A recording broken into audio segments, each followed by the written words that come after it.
রুহুল আমিন ভাই, এই যে আপনার জন্য গাছগুলো রেডি করে নিয়েছি। এই যে দেখুন, এটি হলো একটি সুপার ভাগোয়া আনারের বড় সাইজের গাছ এবং এর পাশে এখানে একটি কাঁঠাল গাছ আছে। এটি হলো 12 মাসি পিঙ্ক কাঁঠালের গাছ। এই যে দেখুন, জিও ব্যাগে সেট আপ করা এবং কাঁঠাল চলে আসছে। সুন্দর একটি আদর্শ সাইজের গাছ। এর পাশে এখানে একটি পেয়ারার গাছ আছে বড় সাইজের এবং এর পাশে এই যে দেখুন, এটি হলো একটি সবেদা গাছ।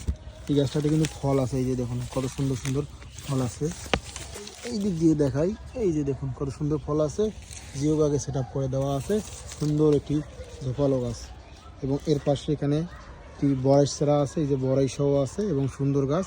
এই গাছটি কিন্তু জিও ব্যাগে সেট আপ করে দেওয়া আছে। সুন্দর একটি গাছ। আর সেই সাথে সাথে এই গাছটি দেখায়, এটি হলো লিচুর গাছ, চায়না থ্রি লিচু। এই যে দেখুন মুকুল চলে আসছে। লিচুর এখন মুকুলের টাইম। এই যে দেখুন অনেক বড় লিচু, ফল খাবেন আর দোয়া করবেন। এবং সেই সাথে সাথে সামনে এখানে আর একটি গাছ আছে, আমি যদি দেখাই, এটি হলো একটি লেবুর গাছ, সিডলেস লেবু, 12 মাসি লেবু। এই যে দেখুন জোপালো গাছ, জিওভাগে দেওয়া আছে। সুন্দর কোয়ালিটি সম্পন্ন চারা। আর এটি হলো একটি আপেল গাছ, আপেলের পাতা পড়ে গেছে, কয়েকদিনের মধ্যে আপেল চলে আসবে ইনশাল্লাহ। আর সেই সাথে সাথে এখানে আর একটি গাছ, এটি হলো 12 মাসি কাটিমো নাম। এই যে দেখুন মুকুল চলে আসছে। সুন্দর একটি ঝোপালো গাছ। এখানে যে গাছগুলো দেখাচ্ছি, এই গাছগুলো আপনার জন্য বের করে রেডি করে নিয়েছি।